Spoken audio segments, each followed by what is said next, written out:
Boa noite a todos, bem-vindos ao Fica em Casa com o Futsal. Hoje teremos a apresentação de Tiago Varanda, treinador da equipa de sub-20 do Sporting Clube Portugal. Tiago Varanda terá como tema a formação e planeamento semanal e avaliação e estatística no sub-20 do Sporting. Tiago terá como convidados Ziki Gomes, internacional sub-21 pelo Sporting, Diaguinho, ex-jogador do Sporting e campeão europeu em título, internacional pelo Brasil, e Léo Santana, internacional brasileiro, jogador do El Pozo de Múrcia. Vou-vos deixar com a apresentação do Tiago.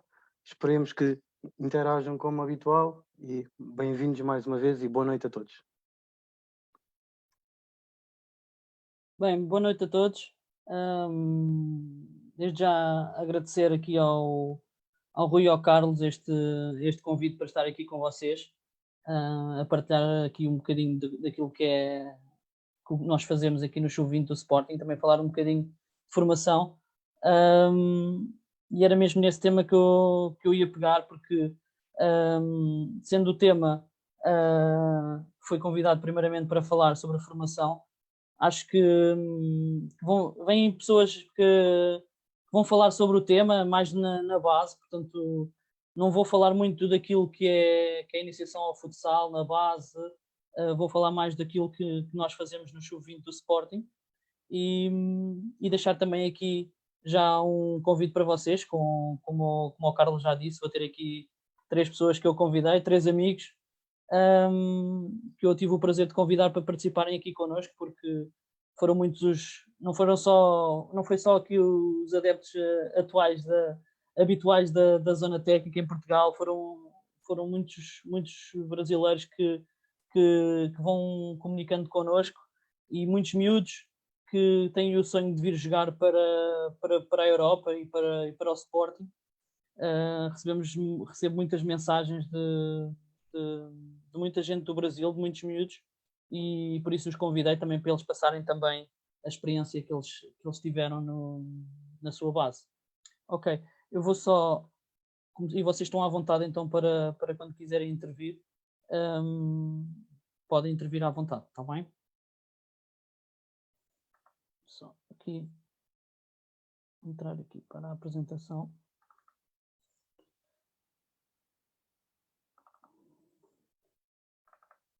Já tens tudo no ar, quando quiseres.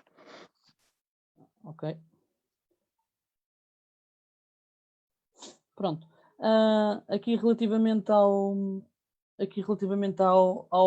formação e ao planeamento semanal que nós fazemos, normalmente, antes disto tudo, tem tudo um início, como é que nós escolhemos os atletas para o Sub-20 e como é que fazemos essa seleção e como é que nós analisamos então as características para poderem ingressar então no Sub-20 do Sporting. E o atleta que nós costumamos chamar o atleta do Sporting obedece a várias características, pelo menos tentamos que assim o seja, está bem? E o atleta do Sporting começa por ter que ter uma ajuda ao criar um clima coletivo de superação, porque todos os treinos, todos os jogos, é uma evolução e temos de ter atletas que se queiram superar a si mesmo e tenham um espírito coletivo, neste caso.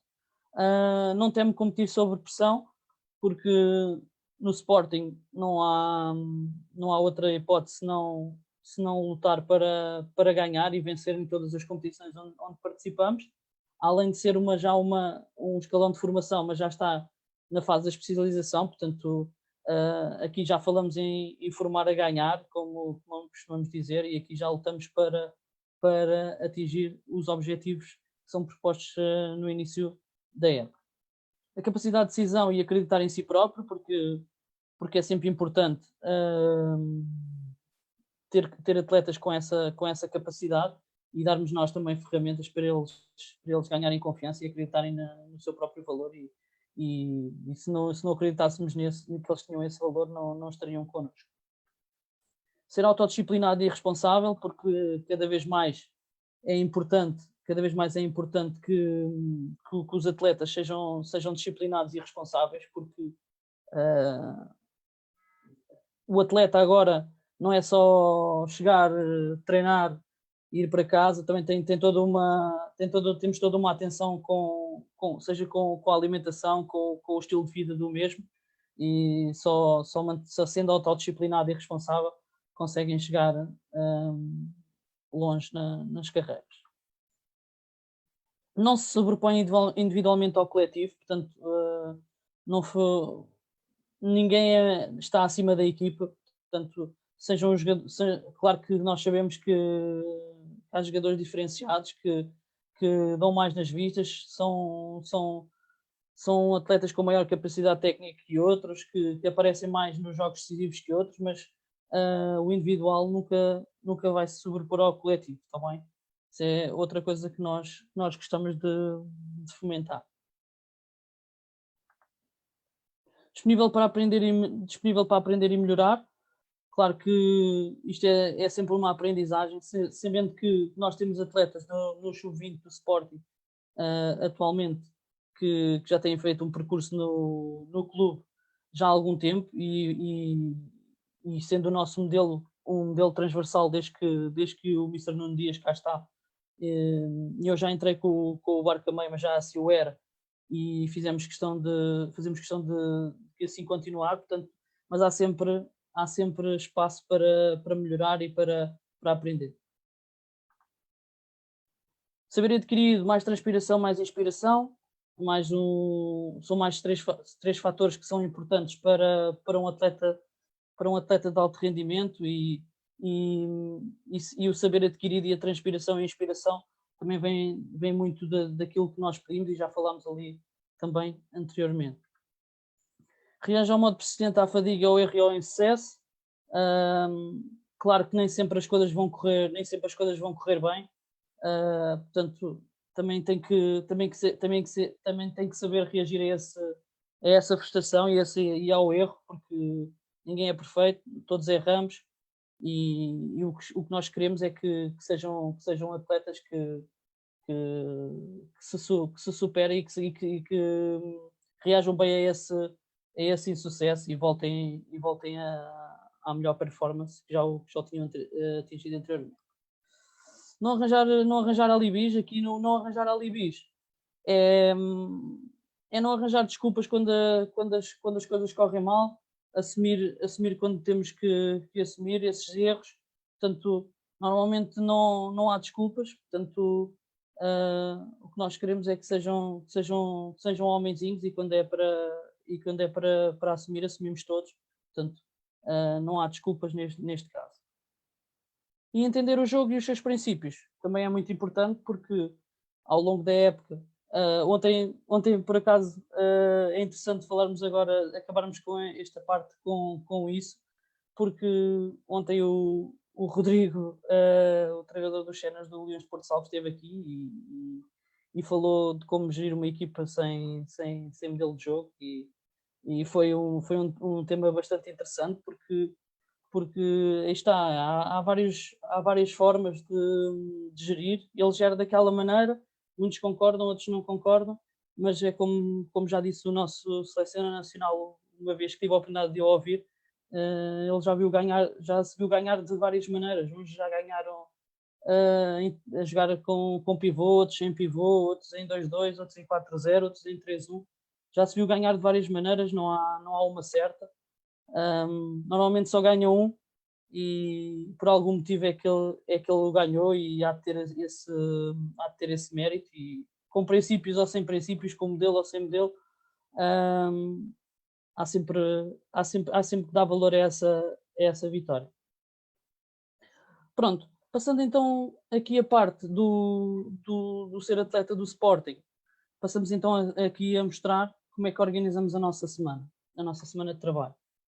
Pronto, começa sempre com a organização do microciclo.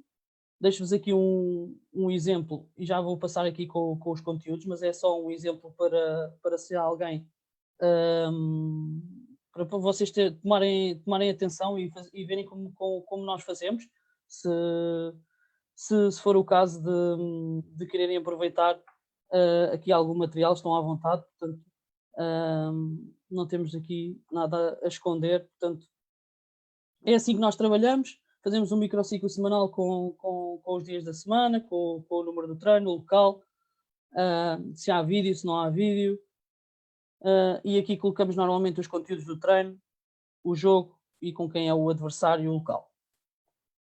Pronto. Aqui relativamente a já um microciclo com conteúdos. Eu escolhi aqui esta semana, porque foi uma semana que antecedeu um jogo, um derby, e é só para vos mostrar uma coisa. Foi que nós trabalhamos da seguinte forma. Aqui como veem os conteúdos que nós utilizamos. Esta semana foi uma semana que antecedeu o jogo com o Benfica. São sempre jogos de nível de dificuldade elevado, são jogos com características muito especiais. Nós normalmente, e isto eu estou a falar da realidade de Sporting, eu sei que quando nós treinamos estamos noutra divisão, noutra equipa, se calhar trabalhava mais. Também já trabalhei noutra equipa, que não o Sporting, como na Quinta dos Lombos. Se calhar nessa altura preocupava muito mais com aquilo que era a minha equipa, não tanto com o adversário. Aqui já tenho que me preocupar um bocadinho mais com o adversário, e aqui temos os conteúdos que trabalhamos durante a semana. Se calhar aqui já estávamos a preparar muito nesta semana com os lombos, mas já estávamos aqui a inserir algumas coisas que iríamos ir defrontar o Benfica, e já inserimos aqui algumas coisas. Sabemos que que a equipa do Benfica é uma equipa que procura muito as tabelas na ala, então já tínhamos esta semana aqui a trabalhar a organização defensiva com a defesa das tabelas, que é sempre importante trabalhar nas semanas que antecedem os jogos com o Benfica. E pronto, esta semana foi uma semana de 4 treinos. Onde treinámos ao sábado às 9 da manhã. Gostamos sempre de o fazer, e muitos como o Nuno Dias e o Casca daqui disseram em treinos anteriores, também nós gostamos às vezes de treinar no mesmo dia do jogo, seja o jogo se o jogo for depois das 18 horas, nós às vezes gostamos de treinar ao sábado de manhã, e isto não é uma coisa que eu tenha feito ou que tenha implementado porque os séniores o fazem. Se bem que nós trabalhamos muito aproximadamente daquilo que os séniores fazem, e fazemos, e por iniciativa própria, não é porque assim o pedem ou assim o exigem. Nós é que queremos estar perto daquilo que os melhores fazem, e por isso é que o fazemos desde que cá chegámos ao Sporting. E aqui eu falo do treino de sábado, porque já em várias conversas aqui anteriormente se falou dos treinos de sexta-feira, antes do jogo, se há viagens, se não há viagens. Nós até costumamos treinar no dia do jogo, como eu vos digo. O jogo, às vezes, se for no mesmo dia, depois das 18 horas, às vezes treinamos ao sábado de manhã, também gostamos de o fazer. Neste caso, treinamos ao sábado, e gostamos sempre de treinar ao sábado, porque nos escalões de formação, voltando ali aos tópicos anteriores do compromisso e da responsabilidade, nestas idades nós sabemos que não é uma idade fácil para conseguir controlá-los com tudo o que os rodeia fora do futsal, com as possíveis saídas à noite, que às vezes pode influenciar o rendimento desportivo. E eu, já desde a Quinta dos Lombos, sempre gostei de empregar este treino das 9 da manhã, porque evita sempre que haja aquela saídazinha à sexta, e estão mais focados e mais ligados, e mostram um compromisso maior com a equipa. Tiago, tenho uma pergunta para te fazer. Sim. Nestas idades, toda a gente sabe que é uma idade de transição entre aquilo que é conceptualmente chamado mais de formação, para chegar àquilo que será o jogador de topo. Quais é que são as tuas maiores dificuldades? Se és só um treinador de treino, ou se te preocupas mais também, e também com a preparação psicológica, como estavas a falar das noitadas e do extra futsal? Como é que faz essa gestão do treino e do fora do treino? Essa pergunta foi de quem? Não me Zona técnica. Zona técnica, ok. É assim, o que nós tentamos, e é o que eu estava a dizer anteriormente, se eu coloco aqui um treino ao sábado de manhã, às 9 da manhã, se fores perguntar a qualquer atleta, e hoje temos aqui a possibilidade de falar até com um que pertence ao plantel, nenhum gosta de treinar ao sábado de manhã às 9 da manhã. Nenhum. Mas este treino tem uma razão de ser. E se ele me é disponibilizado, eu agarro sempre com unhas e dentes. Já o fazia anteriormente, como eu te disse, na Quinta dos Lombos. Porque normalmente quando eles saem uma vez à sexta e treinam ao sábado de manhã, normalmente só o fazem a primeira vez, porque depois sabem o que é que custa depois chegar e treinar às 9 da manhã. Ainda por cima com um treino que não há jogo no mesmo dia, já é um treino diferente do que se houvesse jogo no mesmo dia. Os conteúdos já eram bem diferentes, se calhar. Mas preocupo-me com as duas coisas, preocupo-me muito com aquilo que é o dia-a-dia deles, e daqui a bocado o Ziki podes fazer acho que é uma pergunta interessante para fazeres ao Ziki, porque sou um treinador não só do treino, do campo e do jogo, mas também preocupo-me muito e faço um bocadinho parte da vida deles fora do futsal, e acho que muita gente acha que a proximidade de treinador, e é mais um tema que temos aqui a abrir e tínhamos aqui conversa também para muito tempo, que é a relação de treinador-jogador. Normalmente a minha relação com os jogadores é mais aberta, toda a gente sabe isso. É a minha forma de ser, é a minha forma de estar, e até agora tem é o que eu tenho utilizado, e não tenho queixas em contrário. Não sei se respondi à tua pergunta. Obrigado. Voltando aqui ao microciclo, como eu estava a dizer, era uma semana que já se preparava aqui o jogo com o Benfica, e pronto. E aqui a semana do Benfica, uma semana bem diferente da semana anterior, onde voltamos aqui a treinar, a fazer só 3 treinos neste caso. Aliás, neste jogo, se calhar às vezes podíamos colocar aqui um treino de manhã. Este microciclo já é um microciclo recente, portanto, se não tivermos a oportunidade de treinar de manhã foi porque não tivemos mesmo a oportunidade em termos de local, porque com o jogo às 18 horas, se pudéssemos, tínhamos o feito. Relativamente aqui, voltando um bocadinho aqui aos dias anteriores, o Casca falou aqui na apresentação dele do exercício que era o exercício do chuvinho, que os chuvinhos gostavam muito, e se vocês forem ver aqui, tanto aqui como no slide anterior, tem aqui o tal exercício que ele diz que os chuvinhos gostam muito, mas eu depois passo-vos a explicar mais à frente porque é que o fazemos repetidamente, quase todas as semanas, porque nós temos uma metodologia de treino no primeiro treino da semana que é um bocadinho diferente, daquilo que eu vejo e que, por exemplo, os séniores fazem. Por exemplo, os séniores ainda não tinha visto nenhuma equipa fazer isto. Foi uma coisa que me surgiu mesmo já no Sporting, por a forma como o Sporting analisava e avaliava os jogadores anteriormente, mas depois já à frente já chegamos a essa parte. Pronto, só para então finalizar aqui a parte do microciclo, assim que preparamos a semana, mais com jogos de 3 contra 3, um jogo que traz bastante intensidade, e aqui também dar aqui uma atenção aqui, não estou aqui, mas está aqui uma atençãozinha também para o trabalho específico de guarda-redes, e deixamos aqui mais esse trabalho para a terça-feira. E depois aqui a partir da quarta-feira sim, já temos outra vez a organização defensiva da defesa das tabelas, jogamos contra o Benfica, 2 contra 2 mais pivôs, porque sabemos que o Benfica também utiliza muito esse sistema, e depois deixamos então também a estratégia para o último treino da semana, também com um circuito de finalização, com o jogo, e também com o trabalho de 5 para 4, que toda a gente sabe que nós utilizamos bastante. Mesmo durante o jogo, seja com o Bernardo, com o Jorge ou com o Eric. Tiago, antes de avançares, tenho aqui uma questão do Edgar Rodrigues. Sim.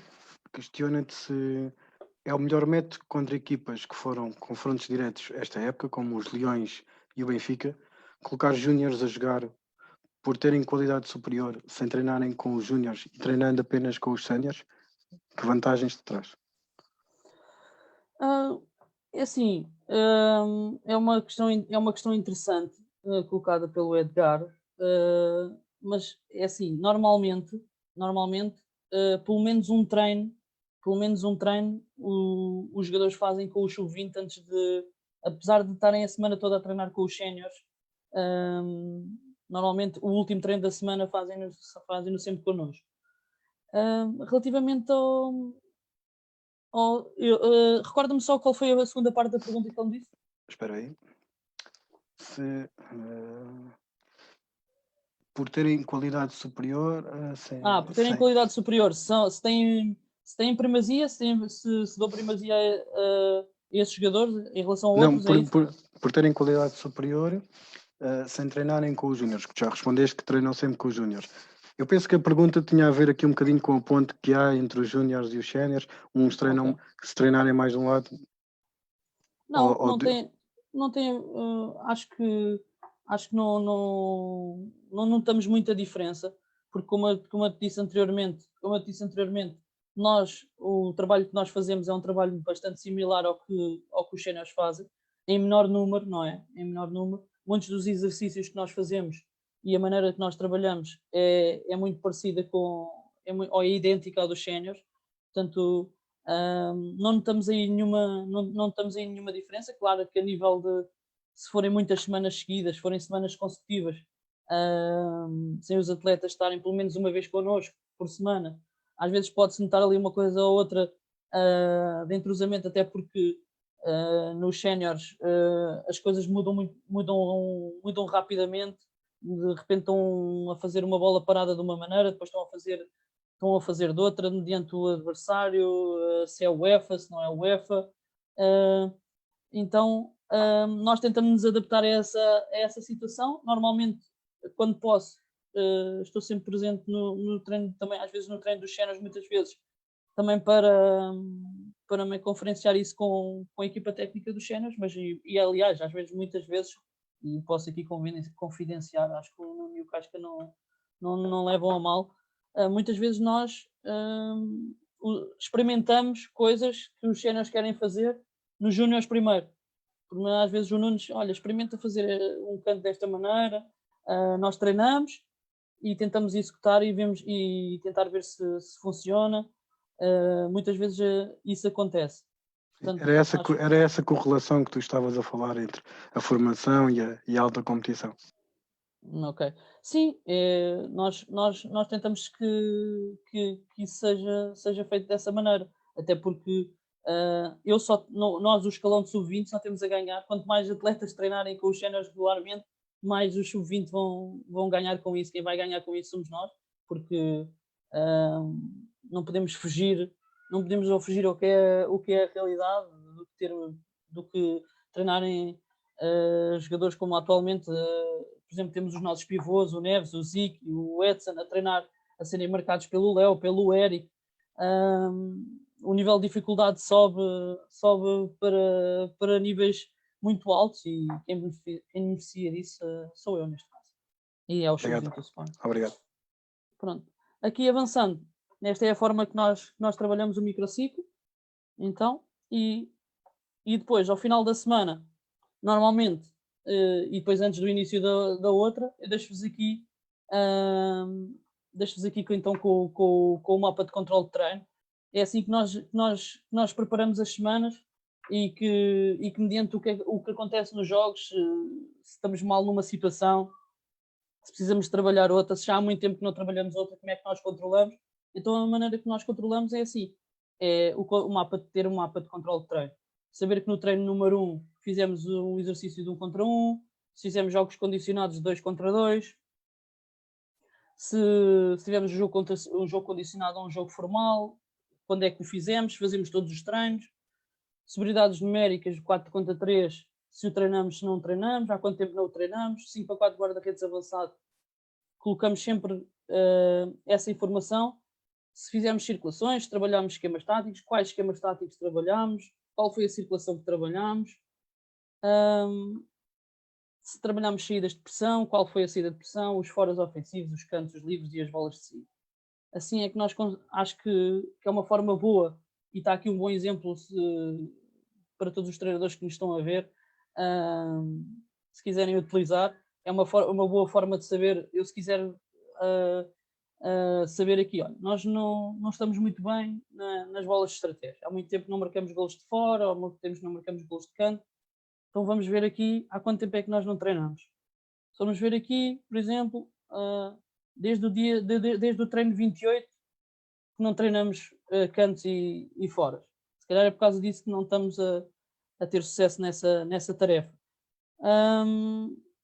Portanto, serve mais para controlar, então aquilo que nós fazemos durante a semana e ajuda-nos muito na preparação da semana a seguir.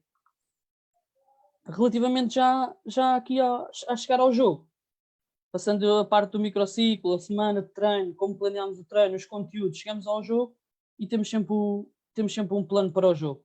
O plano para o jogo consiste em deixar aqui algumas bolas de estratégia que nós queremos para esse jogo, porque, como devem calcular, não fazemos não temos um leque de 10 foras ou 15 foras ou 5 foras com as variantes que eles todos têm e fazemos aleatoriamente, não. Muitas vezes trabalhamos em função daquilo que é o adversário, ou sempre, porque temos a oportunidade de os observar, e vamos definindo aqui as bolas que são prioritárias para o jogo, os princípios defensivos que colocamos aqui. Eu deixo aqui em branco porque não ia colocar aqui uma folha preenchida, como devem calcular, mas aqui colocamos os princípios defensivos, os princípios ofensivos que a equipa deve ter. Portanto, é assim que nós definimos as bolas paradas e é assim que definimos o plano de jogo. Vou aproveitar que tenho aqui uma pergunta de uma senhora, Inês Lopes. A questão é: se o jogador no avançar da época começar a revelar algumas tendências para se individualizar mais do que o esperado, sobrepondo-se à equipa, que estratégia tem tendência a adotar? Solicitar o apoio psicológico, se mais individual, ou a realização de mais dinâmicas de grupo com foco no coletivo? Ou simplesmente substituem, pois têm muitas escolhas e isso funciona como castigo / lição? Inês, não é? Disseste Inês, Carlos? Sim. Não. Inês Obrigado, Lopes. Inês Lopes. Obrigado. É uma pergunta também interessante, porque é assim, eu quando cheguei ao Sporting, eu e a minha equipa técnica, quando chegámos ao Sporting, apanhámos uma geração treinada vinha do Mr. Pedro Santos, que atualmente já no Minerva, e era uma equipa já muito bem trabalhada, sabia os princípios todos, o modelo de jogo do Sporting, trás para a frente. Aliás, quando eu entro, se calhar eles estavam muito mais à vontade com o modelo de jogo e com os princípios da equipa do que eu. E o que eu cheguei à conclusão é que, basicamente, nessa época desportiva, era muito mais gerir egos do que propriamente passar aqui alguma informação em termos dos princípios da equipa e o que é que devíamos fazer ou não. Foi muito mais ser um gestor de egos ali, tentar aproximar-me o mais possível deles para a minha mensagem entrar, porque não é fácil entrares para uma equipa que está recheada de bons jogadores e com uma autoestima muito grande. E pronto, é isso. Normalmente isso nunca aconteceu. Felizmente não tivemos nenhum caso desses que a Inês está a falar, mas normalmente resolveríamos ali dentro da equipa e tentávamos arranjar ali uma estratégia também. Agora com tudo o que temos, com todas as ferramentas que temos à nossa disposição, também às vezes já o fizemos também, não nessa situação, mas em outras, também mostrar em vídeo o que eles fazem e o desempenho deles, porque não há nada melhor do que mostrar os comportamentos que eles têm para os fazer ver as coisas às vezes como deve ser. Não sei se respondi à pergunta. Okay. Pronto, é assim que criamos o plano de jogo e agora, a seguir ao jogo, temos a estatística de treino barra jogo, que é como as estatísticas que nós fazemos do jogo e como a analisamos e também como avaliamos o treino. Deixa-me só interromper aqui porque tenho que passar aqui para a apresentação do Excel e não o conseguimos fazer. Enquanto fazes isso, tenho aqui um super fã teu, o Tunha, está a enviar muitos abraços. Ok, um abraço também para ele. Um abraço também para ele, porque acho que o Tunha também é um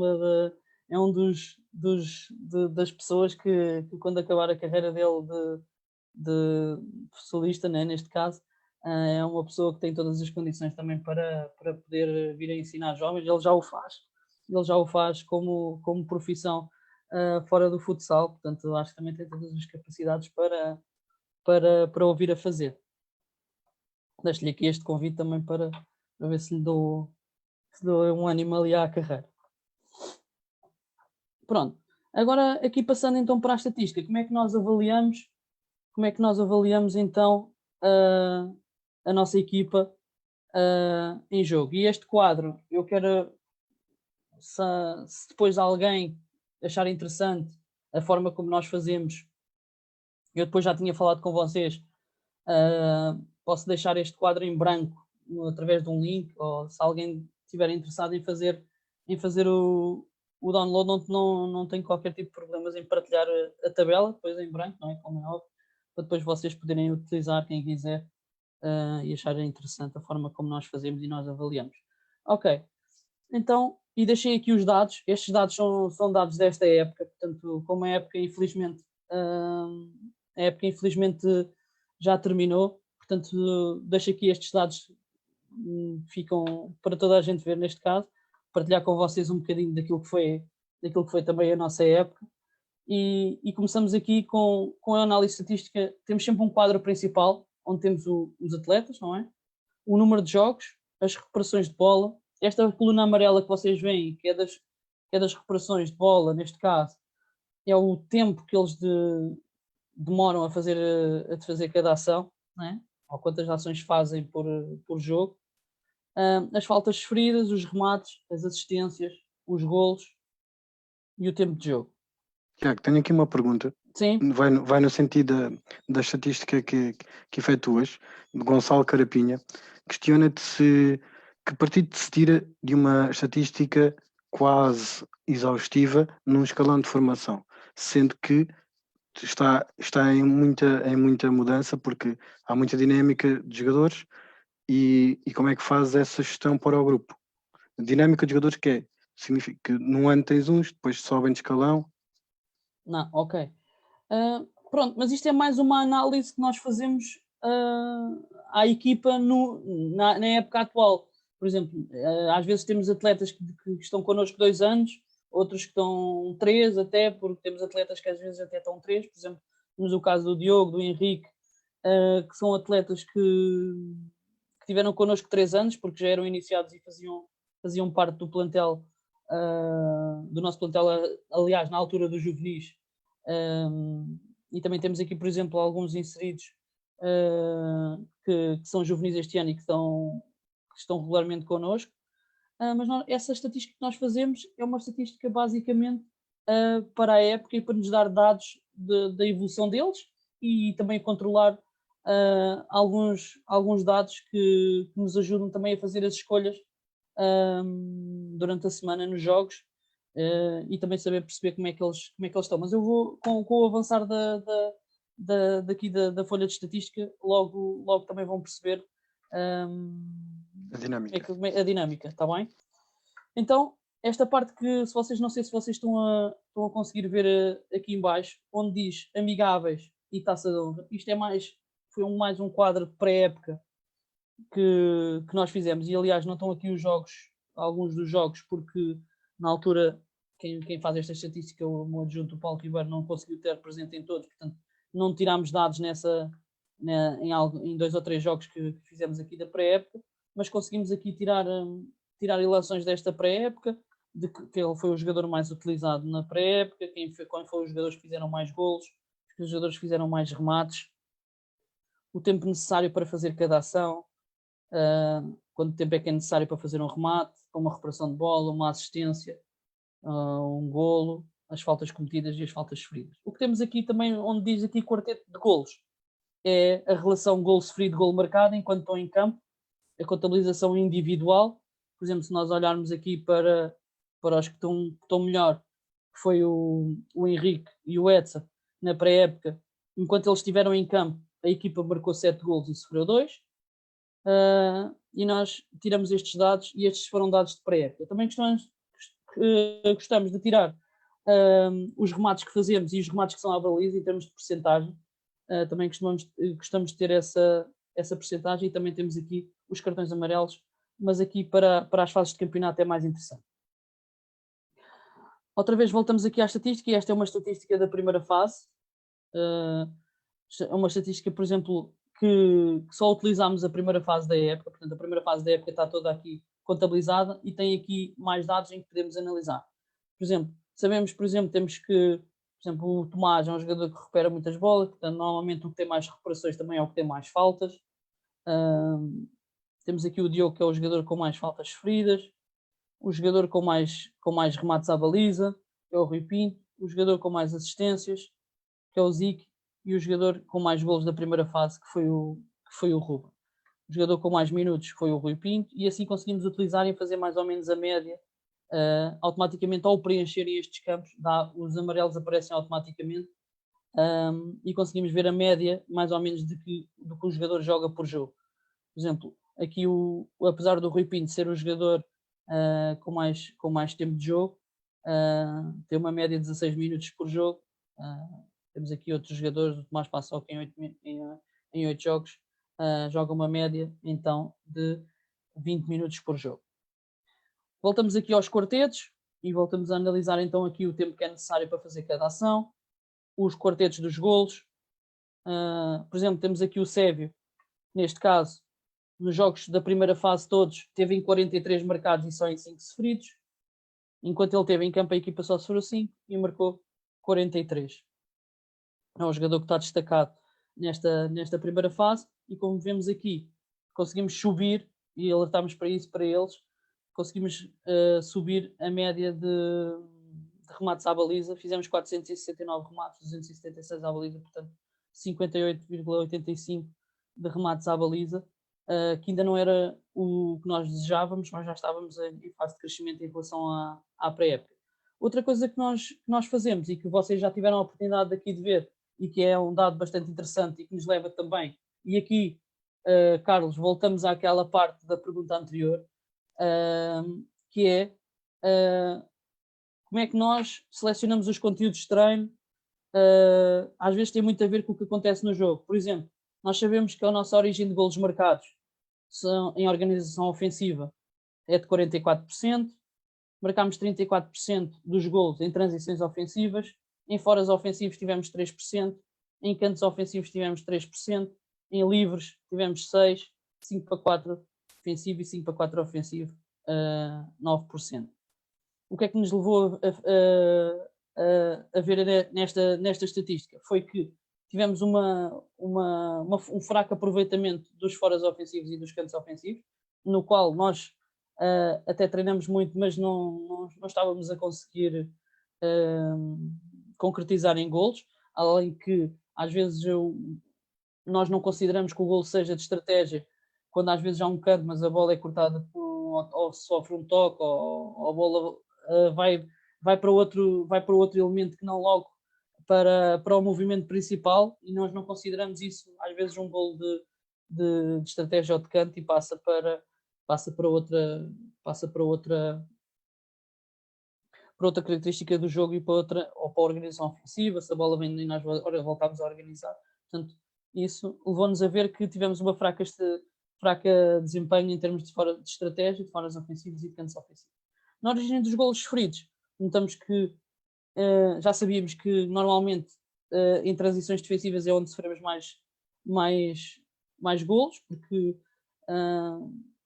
as equipas conseguem-nos, onde normalmente roubam a bola e saem em transição, que normalmente estão à nossa espera, correm menos riscos e assim marcam mais golos de transição defensiva.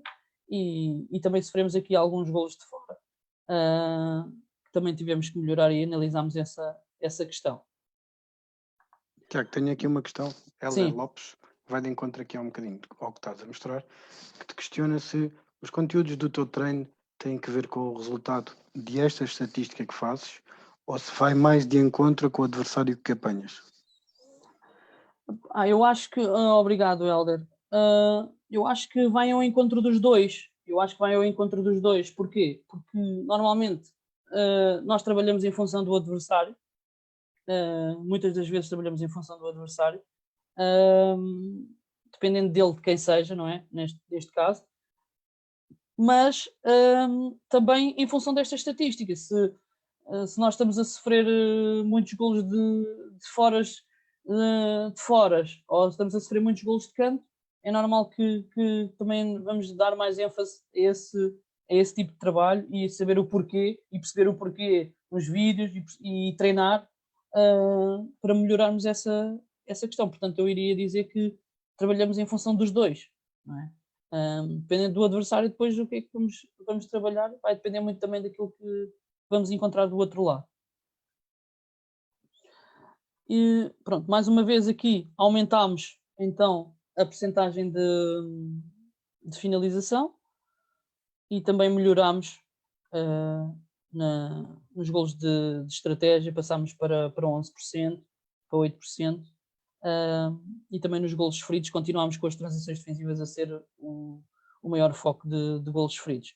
Para terminar aqui, tínhamos aqui a estatística preparada para o playoff, já não se vai verificar. Temos uma estatística global, que depois insere tudo, portanto, ao fim do ano conseguimos ver tudo o que foi, todas as fases juntas aqui, e temos aqui a diferença de golos, que é um trabalho que nós fazemos, os séniores também fazem, daqui a bocado o Dieguinho também pode falar um bocadinho sobre isso e como é que lidava com esta estatística. Esta estatística é mostrada, eles sabem esta estatística de cor.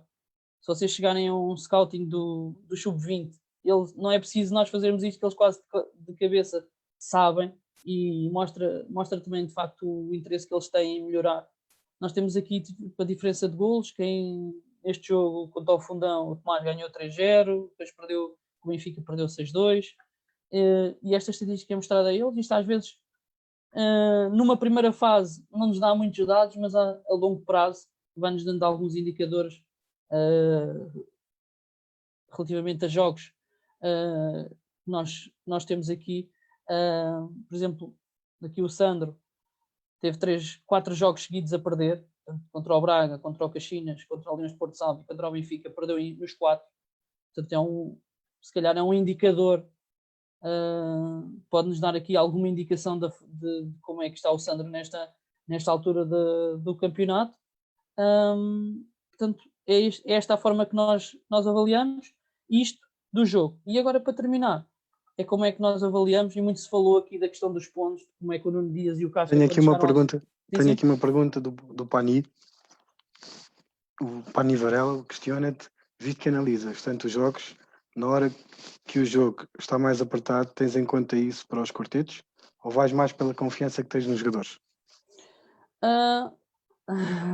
Eu já sabia que o Pani, se fizesse alguma questão, teria a ver com este assunto, porque já o debatemos várias vezes, e percebo a pergunta dele.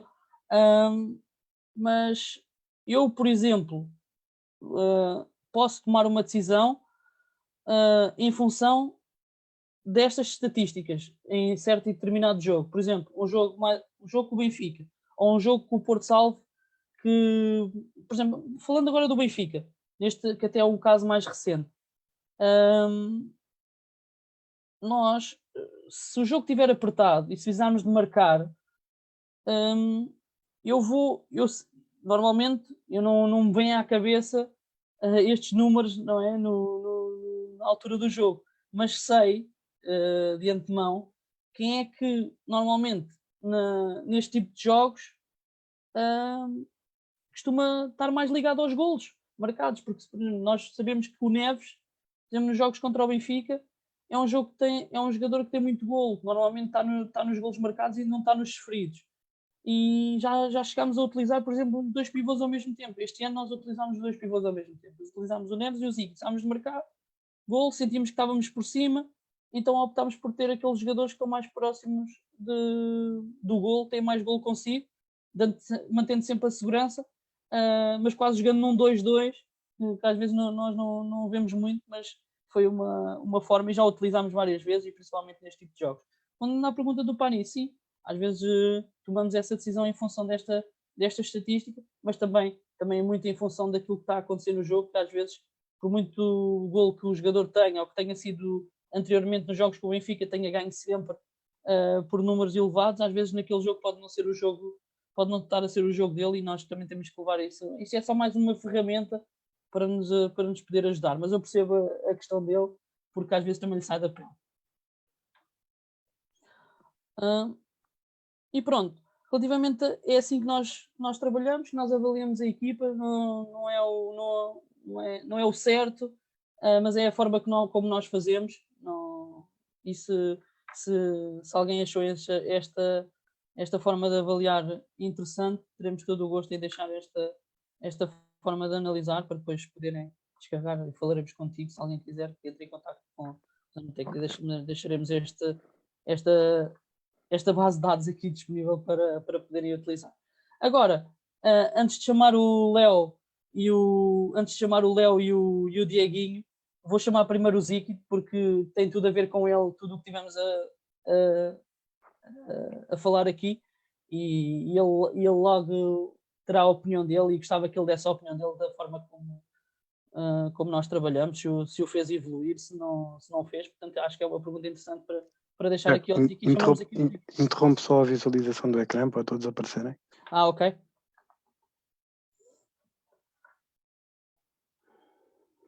Ziki, podes responder à pergunta do Tiago? Liga ao micro. Pode repetir, Mister, a pergunta, se faz favor? Não era bem uma pergunta, mas era para deixar aqui. Tu sabes bem que é assim que nós temos vindo a trabalhar ao longo destes anos, com algumas modificações. Já alguém aqui disse que a mudança é sinal de inteligência, e já fomos mudando daqui algumas coisas. Esta é a forma que trabalhamos agora, e a pergunta que eu te deixo, e é que eu sei mais ou menos o vosso feedback, mas gostava que partilhasses aqui com toda a gente como é que esta forma de trabalhar se te ajudou na tua evolução ou não. Sim, primeiro de tudo queria desejar uma boa noite às pessoas, aos espectadores que estão-nos a ver. Espero que esteja tudo bem com vocês. Sobre a pergunta que o Mister fez, eu acho que essa forma de trabalhar ajuda-nos muito, porque dá para percebermos onde estamos menos fortes, o que temos que trabalhar mais e o que temos que manter. Por exemplo, nos golos sofridos e marcados, nós analisamos muito bem cada jogo, cada treino, analisamos onde sofremos mais e em que parte do jogo é que sofremos mais, e tentamos corrigir isso nos treinos para depois nos jogos melhorarmos. E quem trabalha desta maneira está mais perto dos objetivos que nós temos, que é ganhar os jogos. Acho que é uma boa maneira de trabalhar, sim, e concordo, faz evoluir os jogadores. Dá para perceber muito bem como é que estamos, como é que tivemos e o que podemos melhorar e não. Acho que é uma boa forma de trabalhar, sim. Dieguinho, Léo, vou-vos chamar aqui à conversa. Viram aqui a apresentação uma boa noite para vocês. Viram aqui a apresentação do Tiago. Quais é que são as principais diferenças daquilo que se trabalha na formação quase do topo do Sporting e aquilo que vocês conheceram na base do Brasil, no vosso percurso até chegarem onde estão hoje?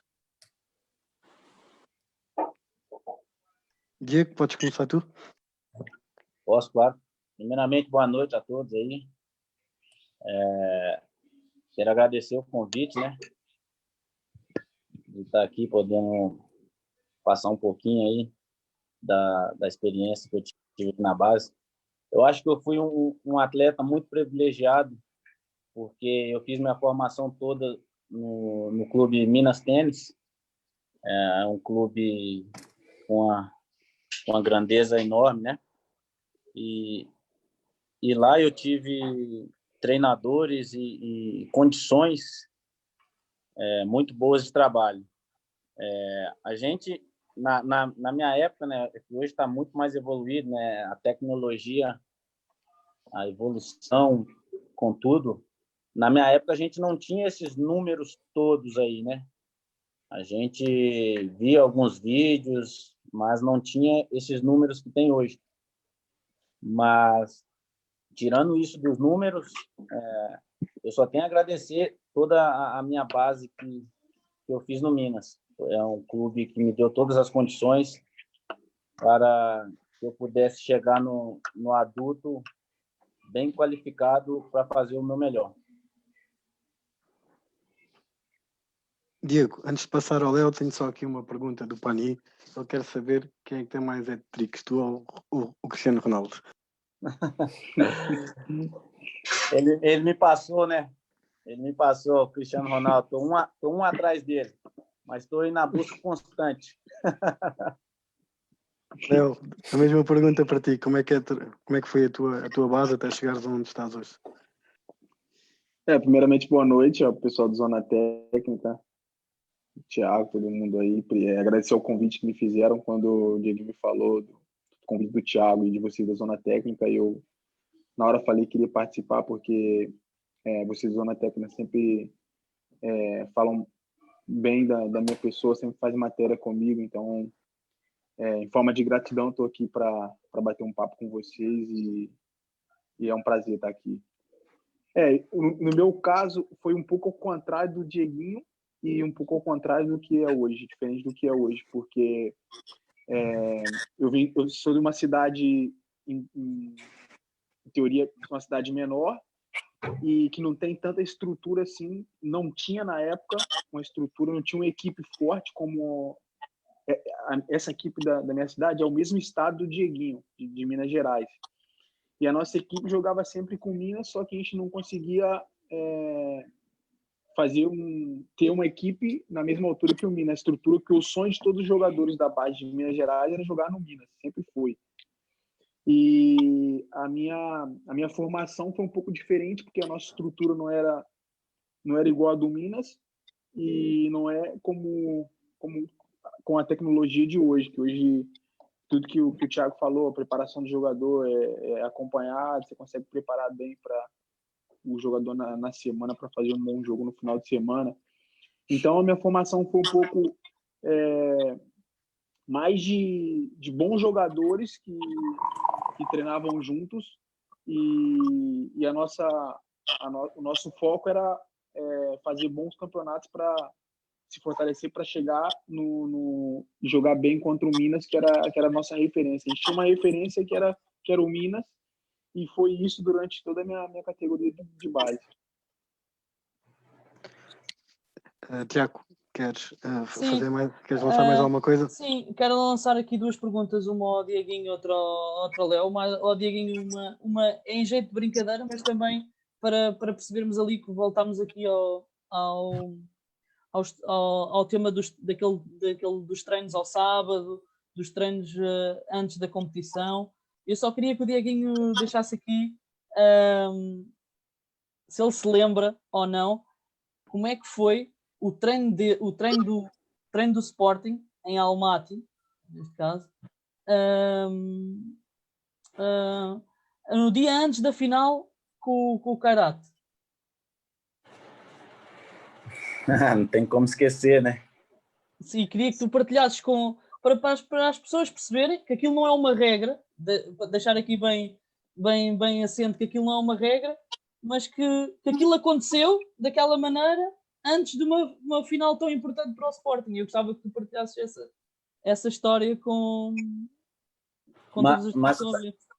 Mas você está falando de qual Não, desculpa, disse Almaty, não, disse o treino de sábado antes de ganharem a UEFA. se te lembras do treino, como é que foi? Treino antes de ganhar o EF. Sim, o treino de sábado. Se te lembras? Isto foi o Casca que me pediu para te perguntar, se não te lembras.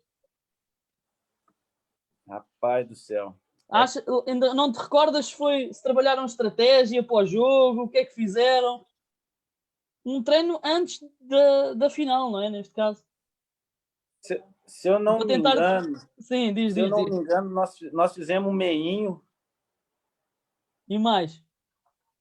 E um com peladão com o Carlos Alves, com isso, toda a fizemos um gente. meinho e fizemos um peladão, onde o nosso fisioterapeuta, o André, foi eleito o melhor jogador da partida. O Carlos Alves também participou do treino. Na verdade, esse treino antes foi uma descontração que nós fizemos ali, pois a gente já tinha passado por 2 situações controversas, né? Então, o treino do jogo anterior à final foi mais uma descontração mesmo, para todo mundo estar bem relaxado, bem descontraído, para chegar no outro dia e fazer um grande jogo. E realmente foi o que aconteceu.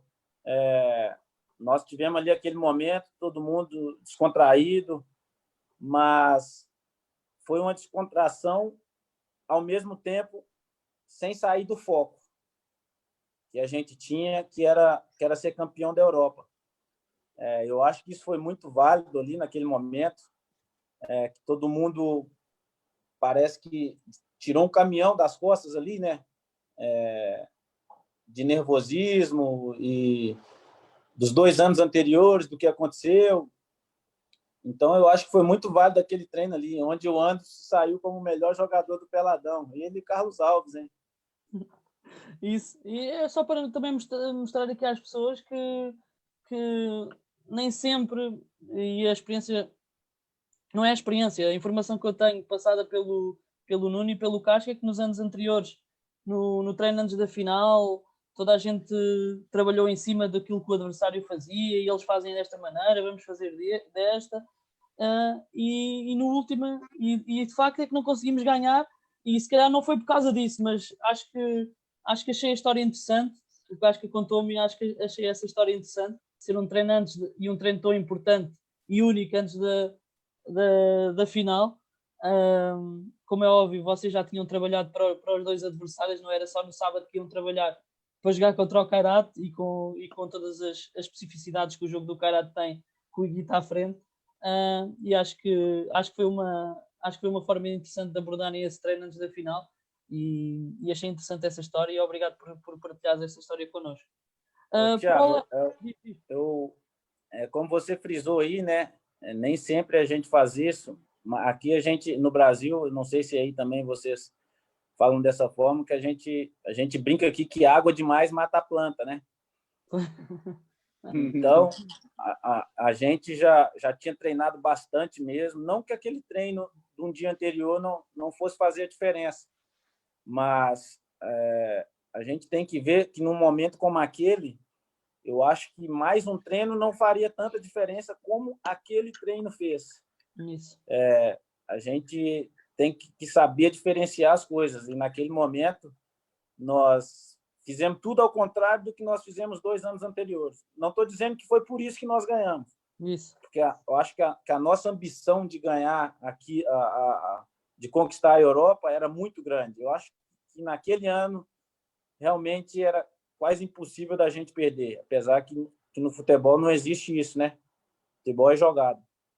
Tenho aqui uma pergunta para os três. Foi muito importante. Tenho aqui uma pergunta para os 3. Começo pelo Léo, depois podem seguir a ordem que entenderem.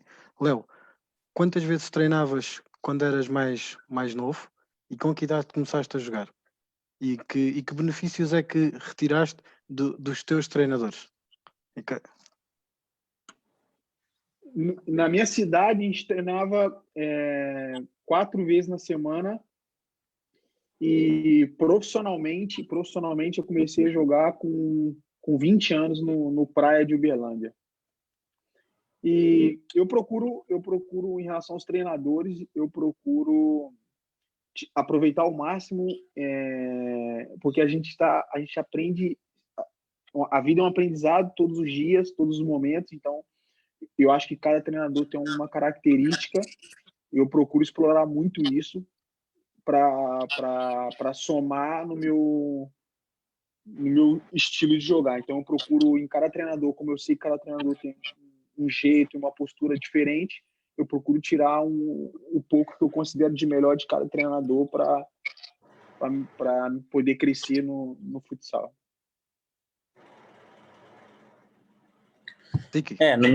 No meu caso é um pouco diferente do Léo, porque eu jogava futebol e jogava futsal, né? Desde novinho.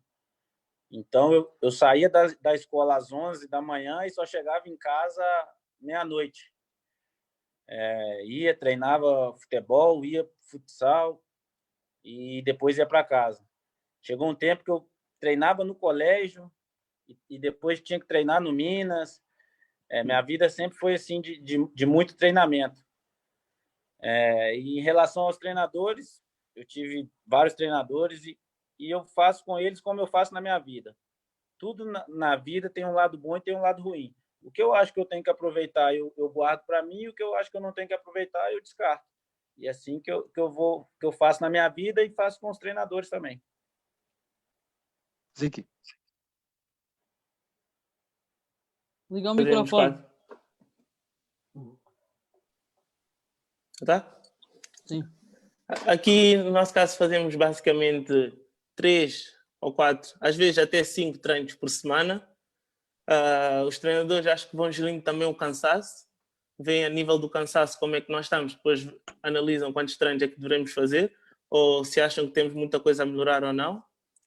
Sim, é mais ou menos 3, 4 treinos por semana. A nível dos treinadores que tenho tido até agora, acho que me ajudaram muito a crescer, desde os infantis até os júniores. Acho que sempre tive bons treinadores aqui no Sporting e no PSAC, foi o clube também onde eu passei. Vamos sempre tirando experiências, porque cada treinador tem a sua maneira de treinar e uns mais que os outros. Uns dizem mais cenas, outros dizem menos cenas, mas tentamos tirar sempre uma parte de cada um e vamos completando durante a nossa carreira. E quando queremos chegar ao escalão de sénior, que é o topo máximo do futsal, chegamos já com a base que nos tem acompanhado desde os benjamins até os júniores. Eu acho que é bom tirarmos cada opinião de cada treinador, ouvir opiniões diferentes, isso completa-nos mais e ajuda-nos mais a crescer. Léo, vou para ti, depois para os três novamente. Qual é que achas que é a grande diferença entre o jogador brasileiro, o russo, que também já tiveste, e o espanhol? Em termos de... Também sei que também tens um cuidado com as equipas de base. Quais é que consideras as grandes diferenças e as virtudes? E se fosse o treinador da formação, em que é que ajudavas a melhorar esses jogadores? Eu acho que fica um pouco fácil. Eu acho que o brasileiro é o talento. O brasileiro tem um talento que é o jogo bonito, aquela jogada que todo mundo gosta de ver, e isso acho que todo mundo gosta no futebol e no futsal. O russo é mais a força física, um jogo de contato. E na Espanha é a tática. Eles frisam muito. Eu senti muito quando eu vim da Rússia para a Espanha, no Barcelona, que eles focam muito na parte tática. Os treinos da semana, 60-70% é de parte tática e no oposto igual. E eu vejo pelas equipes que a gente enfrenta, todas as equipes têm muitas jogadas ensaiadas, fazem muito bem as funções que os treinadores pedem. Então, essa obediência tática da Espanha me impressionou muito. Hoje, se eu fosse treinador, por todas essas escolas que eu já passei, do Brasil, Espanha e Rússia, eu ia pegar um pouco de cada estilo para poder ter minha equipe ideal para confrontar os adversários. Acho que é pegar um pouco disso, um talento de um jogador, alguns jogadores com a parte física melhor e frisar muito na parte tática, que eu acho que faz muita diferença. Dieguinho, a ti é brasileiro, português, que são as tuas realidades. Então, E deixa-me só acrescentar aqui uma questão que o Pedro Catita está a fazer particularmente. O que é que demorou mais na tua adaptação do futsal brasileiro para o português? Então, a diferença que eu noto do futsal, não o português, mas do futsal europeu, do futsal brasileiro, é que os europeus são muito mais obedientes taticamente. É o que o Léo falou aí. Eles fazem mesmo, arrisca o que o treinador pede. E nós, brasileiros, a gente tem a questão muito do improviso, né? Não que a gente não obedece o que o treinador pede, mas a gente consegue fazer o que o treinador pede e improvisar ao mesmo tempo. Então, essa que eu acho que é a maior diferença que eu notei entre nós, brasileiros, e os europeus. E o que demorou, eu acho, na minha adaptação foi quando eu cheguei no esporte. Eu peguei um time que já estava, se eu não me engano, 3 ou 2 anos juntos, né? Então, eu tipo que peguei o barco andando e também eu pensei, quando eu cheguei em Portugal, que seria fácil. Por eu ser brasileiro, até então eu nunca tinha saído, não tinha conhecido o futsal europeu. Tive uma leve passagem pela Rússia, onde eu não consegui jogar, né? E eu pensei, quando eu recebi o convite para ir para Portugal, o meu pensamento foi esse: vou chegar lá, é fácil, né? E vou chegar e destruir. Esse foi o meu pensamento. Digamos assim que eu não tive humildade quando eu cheguei. Eu acho que essa foi a minha demora na adaptação. Até conhecer todo mundo, ver como que é um futsal totalmente diferente do nosso, né?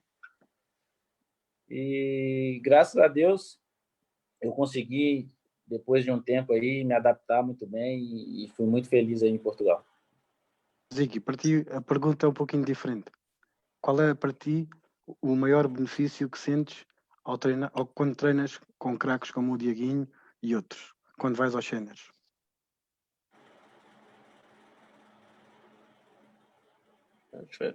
Eu acho que nos ajuda a evoluir muito, porque estamos onde queremos chegar. Treinar com eles dá para perceber bem o que temos que fazer e o que não temos que fazer. É sempre coisas novas, eles também vão nos ajudando, vão nos dando sempre sugestões, vão nos dando sempre dicas, vão nos ajudando ali. São todos companheiros, ajudam-nos em tudo o que precisarmos. Acho que é bom estar ali perto deles, bater bem com a realidade de onde queremos chegar, de onde queremos estar um dia, que é junto dos melhores, como no Sporting, que só estão os melhores. Acho que é bom, ajuda-nos a crescer muito e a evoluir a nível tático e técnico também, e a nível mental. Estar ali com os séniores, acho que ajuda-nos a evoluir muito. Tiago, tenho uma pergunta para ti, do Bruno David. Tendo em conta a evolução de um atleta na formação, qual a situação que deve ser privilegiada? Ter um atleta bastante desenvolvido que se destaca pela positiva no seu escalão ou colocá-lo em pé de igualdade no escalão acima, criando mais competitividade? Essa é outra vez uma pergunta interessante e que também dava aqui também para estarmos a debater aqui muito mais tempo, porque desde que eu cheguei ao Sporting e logo no primeiro ano que cheguei, debati-me com essa realidade, porque quando cheguei aos juvenis do Sporting já tinha, por exemplo, o Tomás Reis e o Bernardo Passó a treinarem com os Júniors e só jogavam connosco. Eu acho que o benefício é sempre para o atleta, para os dois escalões acaba por ser, porque se o jogador trabalha ou tem características ou tem qualidades para jogar acima, e nós temos muitos exemplos disso no Sporting, por exemplo, agora no Juvenis, nós temos um atleta que é o Pedro Santos, fisicamente é um jogador já bastante evoluído e pertence ao plantel de Juvenis, faz os jogos, se calhar, mais importantes com os iniciados. Se calhar não fazia muito sentido, com as qualidades que o Pedro já apresenta, com a sua capacidade física, se calhar não justificava ele continuar a trabalhar nos iniciados, quando já podia dar um passo acima, e se calhar cada vez mais vamos ter essa opção, porque os jogadores, neste caso, já o fazemos no Sporting, e acho que quem fica a ganhar é o clube, é o atleta que tem mais dificuldades se calhar em fazer certas ações que no seu próprio escalão são mais fáceis, e ajuda a evoluir, com certeza. Quanto mais dificuldade eles têm no treino, no jogo, mais rápido evoluem. Dieguinho, para ti, depois para o Leo e depois para o Ziki. Na vossa formação como jogadores, quais é que foram as tuas grandes referências? Ou seja, os teus grandes ídolos? Quem é que tu sonhavas ser? Eu tive o prazer de ver muitos, né? Mas o que eu mais me espelhei foi o Lenísio. O estilo dele jogar, o jeito dele jogar, a forma dele fazer gol, aquilo me encantava. Então, foi o jogador assim, que eu mais me espelhei para conseguir chegar onde estou. No meu caso, foi um jogador, acho que vocês não devem conhecer, e acho que a galera que está me ouvindo também não. Foi um jogador da minha cidade. Ele chegou a jogar no Minas, onde o Dieguinho jogou. O nome dele é Vitor. E eu era das categorias de base do meu time. E eu, depois dos treinos, como era o treino do profissional, eu ficava vendo ele jogar. Eu achava ele um jogador excepcional, e ele foi uma referência para mim. Era o único jogador que eu via, e eu gostava muito de ver ele jogar. E eu não consegui me interessar pelos jogadores, e eu só me interessava por ele. O nome dele é Vitor, e ele foi a referência para mim. Ziki. No meu caso, eu sempre tive uma pessoa que sempre me admirou muito, sempre tive ele como um ídolo. Foi uma pessoa que me ensinou quase tudo que eu sei, a nível básico do saber jogar a bola. É o Domingos, é uma pessoa que mora aqui em Santo Antônio dos Cavaleiros. É uma pessoa que sempre me ajudou muito, levava-me a jogar a bola, estava sempre comigo, dava muito na cabeça, tinha que descansar bem, comer bem.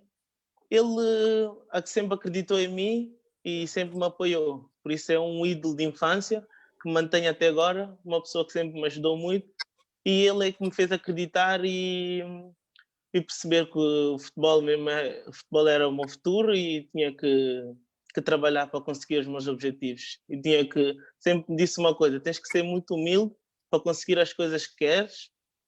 Por isso eu acho que ele é uma pessoa 5 estrelas. Ele sempre é que me ajudou, é um ídolo para mim. É o Domingos, mora em Santo Antônio dos Cavaleiros. Tiago, estão aqui a fazer uma pergunta. O senhor Amadeu está a questionar-te como é que é o Tiago quando se zanga. Isso é mais para o Ziki, não deve ser para mim. Era para o Ziki. O Ziki. Eu deixo o Vício responder. Não, eu não sei. Está isso aí, tu é que tens que responder. O Zico quer jogar, não quer Se complicar, né, Zico? Quer jogar. Esta pergunta não se faz, não é? Não quer perder minutos. Ô, Zico, é o melhor treinador do mundo. Fala assim, que você só responde com trabalho. Ô, Zico. Eu deixo essa pergunta para o Mister responder. Não, essa pergunta não faz sentido Então, para eu responder.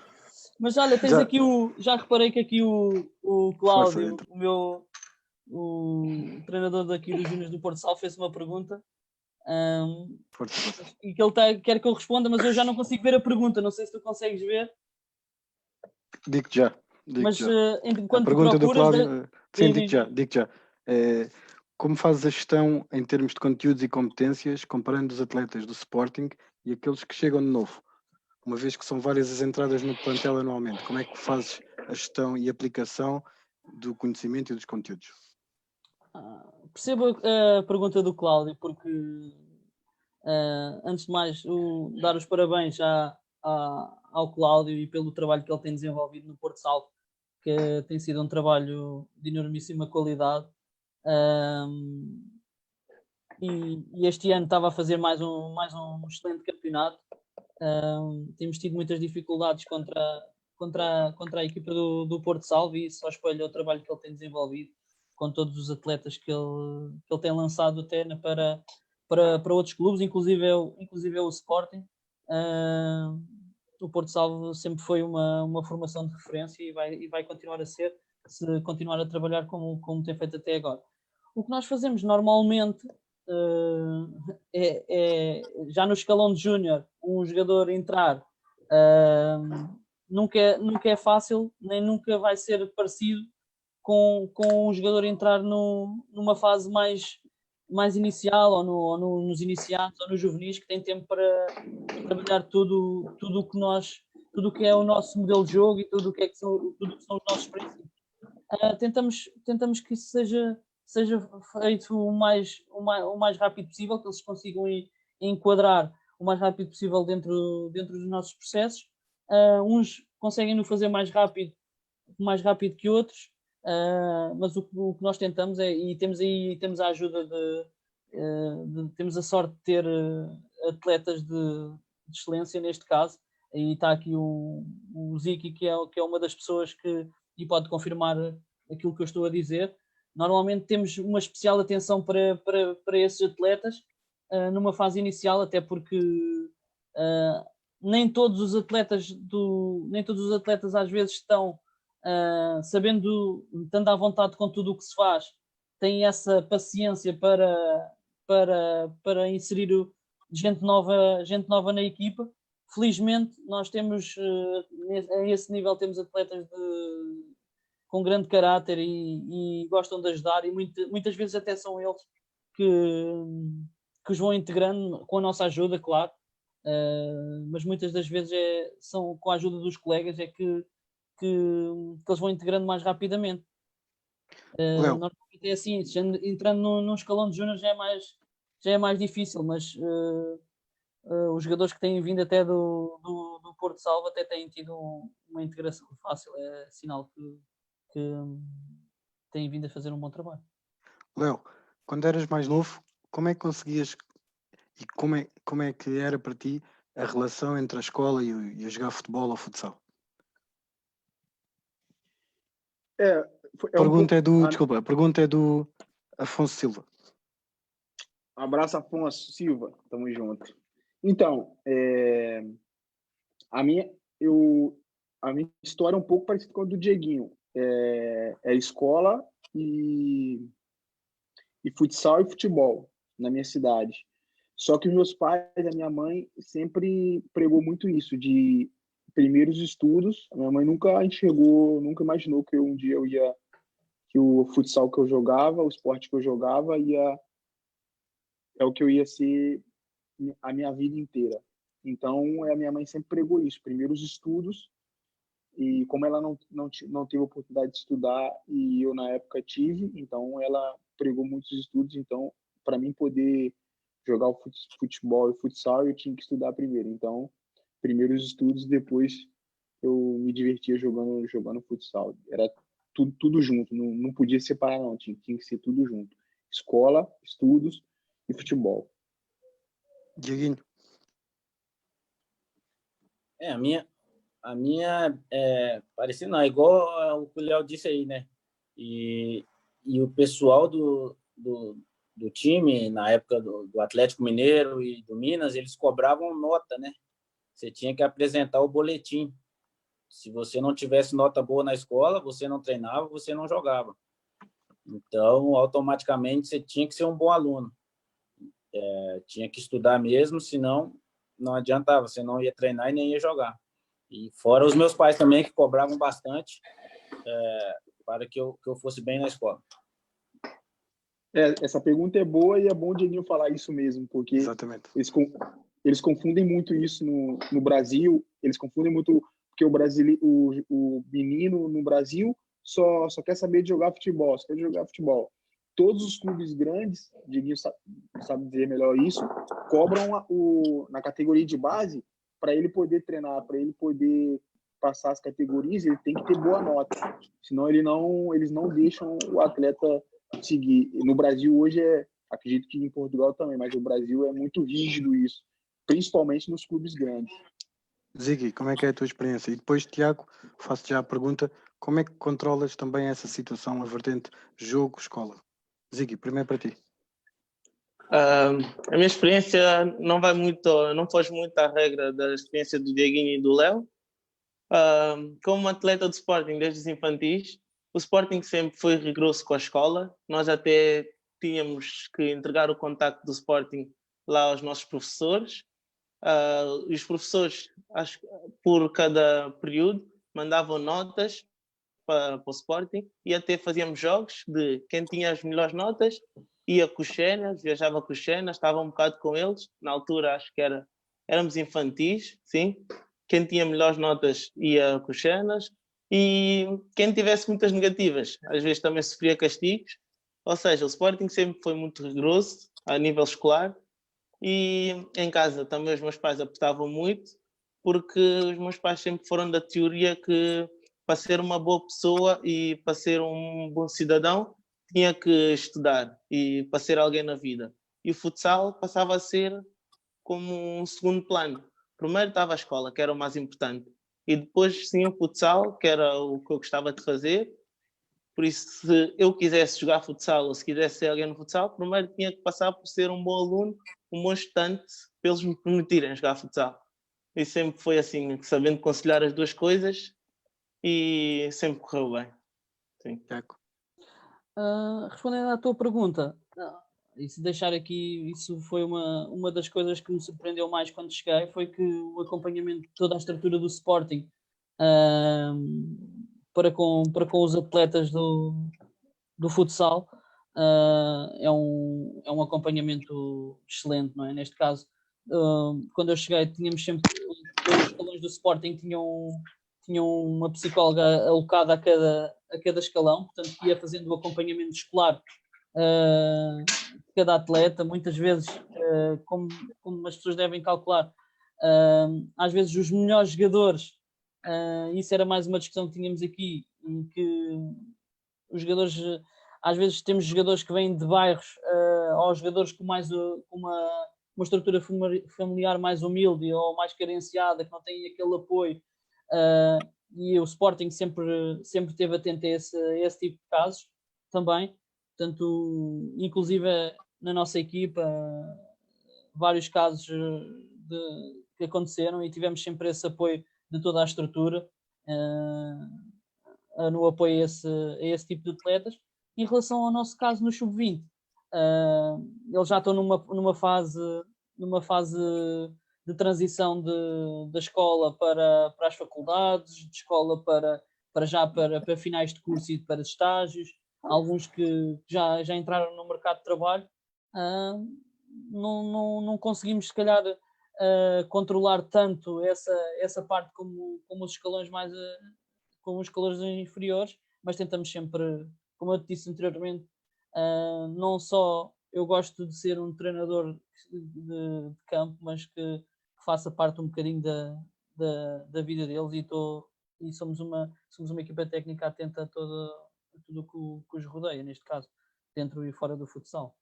Dieguinho, uma pergunta mais noutro nível. O Brasil, entre naturalizados e brasileiros que jogam na seleção, tem mais ou menos cerca entre os 18 a 20 melhores pivôs do mundo. Qual é que achas que é o segredo para essa qualidade nesse posto específico? Depois faço uma para o Léo e outra para o Ziki. Mas para ti é esta dos pivôs. O Brasil sempre teve característica de ter bons pivôs, né? Isso não vem de agora, isso vem de bem antes. E eu acho que é cultura da nossa escola, né? A cultura europeia aprendeu um pouco mais tarde, né? Mesmo assim levando os pivôs brasileiros, né? Para lá. Eu acho que isso vem de antes, cultura mesmo do nosso jogo com pivô, que é muito forte. Eu acho que por isso que a gente tem tantos atletas assim se destacando aí a nível mundial. A posição de fixo, esta aqui é do Pedro Catita, é um dos comentadores aqui em Portugal do futsal. Ele pergunta-te: a posição de fixo como organizador e como gestor dos ritmos e comandante da equipa em campo é uma espécie rara no futsal europeu. Porquê é que achas que isso está a acontecer? Eu não entendi a pergunta. Vou-te fazer mais devagar. A posição de fixo como organizador e gestor dos ritmos de jogo e como comandante do jogo é uma espécie rara no futsal europeu. Hoje temos o fixo mais marcador, que se calhar que é mais defensor de pivôs do que comandante e como gestor dos ritmos de jogo. Porquê é que achas que está-se a alterar essa situação?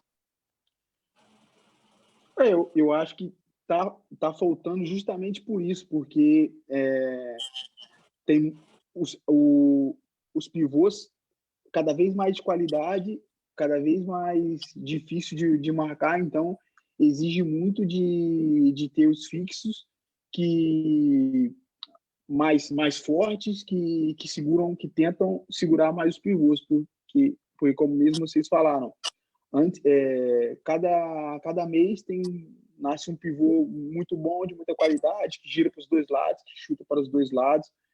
Então, cada vez menos, eu acredito que vai ter fixo que saia mais, que organize o jogo, que para mim é uma função primordial.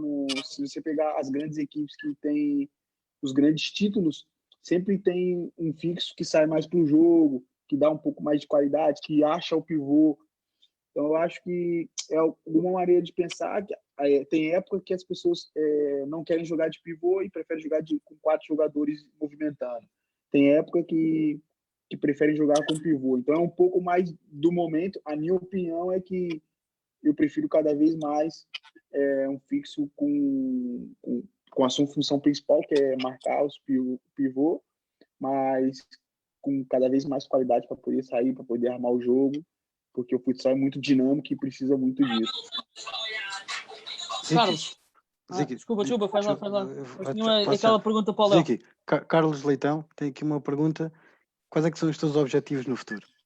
És um jogador ainda da formação, onde é que queres chegar? Tens aqui 2 exemplos de campeões cheios de títulos internacionais brasileiros. Onde é que tu queres chegar?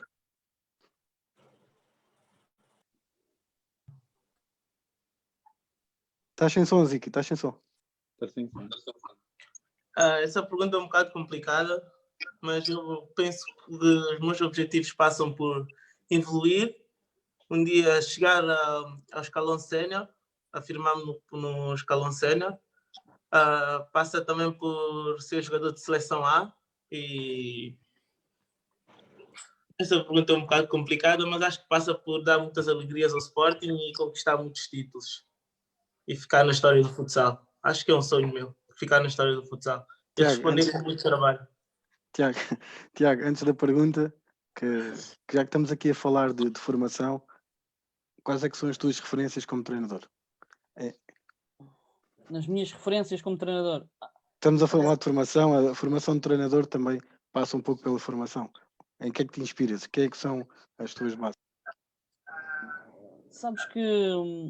Sabes que essa pergunta, as minhas referências vão mudando ao longo do tempo, não é? Eu sou treinador principal. Sou treinador principal há 4 anos, depois já fui treinador adjunto, já fui treinador do treinador adjunto. Portanto, já as minhas referências foram mudando ao longo do tempo. Uma fase inicial tem a ver também com as pessoas que nós estamos mais ligados, não é? Na altura quando comecei com o Mr. Pedro Henriques, na altura que me deu a oportunidade de ir com ele para trabalhar com ele na Benfica. Foi uma das referências numa fase inicial. Entretanto, quando saí do Benfica, fiz o meu caminho e segui foi aí que passei para treinador principal na Quinta dos Lombos, mantendo ali também ainda algum contacto, mas depois, quando comecei mesmo a formar-me como treinador e a conhecer também outras pessoas, as nossas referências também vão sendo outras. Também deixei de ter contacto também com essas primeiras referências. Apareceram outras e, de facto, hoje em dia, sem dúvida, sem sombra de dúvidas, o Nuno é uma referência, não só para mim, mas como para vários treinadores. Para mim, o melhor treinador do mundo, neste caso, não lhe foi atribuído esse título, mas para mim o melhor, neste caso, é uma pessoa com que também acreditou no meu trabalho e nas minhas potencialidades para trabalhar no Sporting e sem dúvida tem sido um privilégio enorme trabalhar com o Nuno, com o Casca, com o Raul, com todas as pessoas que estão ligadas até com toda a estrutura do Sporting.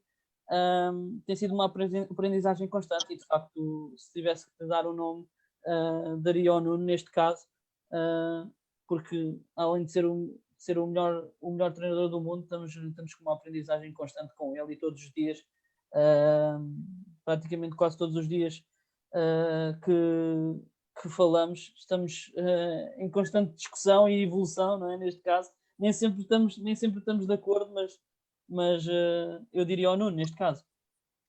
É só a tua pergunta para o Léo. A pergunta que eu tinha para o Léo é que como é que ele olha para a equipa do Sporting? Quais são as maiores virtudes que ele vê na equipa? Qual é a maior qualidade que ele vê na equipa do Sporting e como é que a equipa do Sporting é vista por ele e pelos companheiros dele em Espanha e por toda a mídia em Espanha, porque é sempre interessante saber a opinião dele. Sim. Cara, eu já tem um tempo que eu venho falando com alguns amigos em comum e eu acho que a maior qualidade da equipe do Sport foi manter a mesma equipe durante muito tempo. E a gente que joga futsal há muito tempo, a gente sabe que, para mim, a equipe ideal é que quando você forma uma equipe, você mantém aquela equipe por muito tempo que o resultado vem. Acho que foi isso que aconteceu com o Sport. O Sport bateu na trave muitas vezes pela UEFA, que era o sonhado título, né? Que todos sempre falaram. E foi exatamente isso que aconteceu. Manteve a base durante muito tempo, saía um ou outro jogador e eles se fortaleceram. Para mim, é a maior qualidade da equipe do Sport. Eu acho que hoje, num geral, é a equipe que mais está... Se você pegar as grandes equipes, é a equipe que mais está tempo juntos ali, os mesmos jogadores. Eu acho que é o Sport. Eu acho que esse é, para mim, a maior qualidade da equipe do Sport.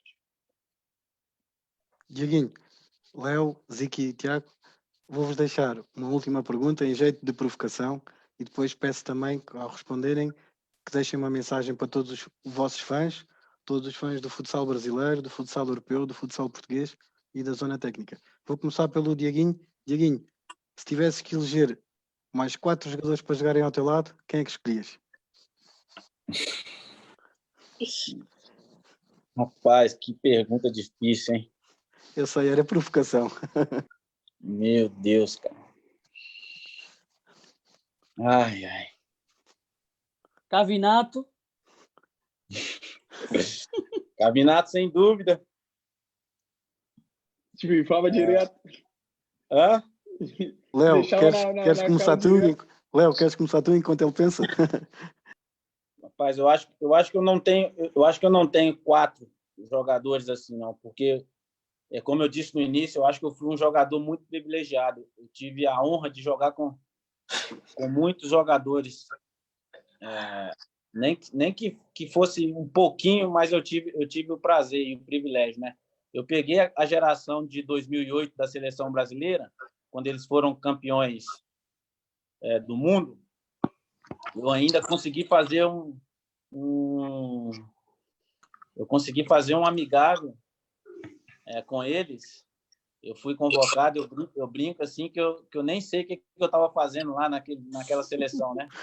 Eles tinham acabado de ser campeão do mundo em 2008 e eu acho que foi um jogo festivo que teve em São Paulo, onde eles iam receber faixa, ia receber homenagem, e eu fui convocado para esse amistoso. Então, nem que seja um pouquinho assim, eu tive o privilégio de pegar aquela turma ali de 2008, que eu acho que foi a melhor que eu vi jogar, melhor seleção de todos os tempos, disparado. Então, para mim, eu acho que é muito difícil escolher assim, quatro jogadores. Eu fui muito porque tu eras o privilegiado. quinto. 4 porque tu eras o quinto. Eu fui muito privilegiado. Então, eu acho que eu não conseguiria escolher quatro jogadores assim. Léo, força. Mas tem que ser os 4 que eu já joguei? Pode não ser, é a tua escolha. É livre, é a tua escolha. 4 porque tu estás nessa equipa. Eu vou escolher que eu joguei. Os que eu joguei que eu gostei de jogar. Sim. Goleiro Paco Sedano. Eu. Diego Zufo. Miguelinho e Ferrão. Ganhavas, eras campeão europeu. E dava, né?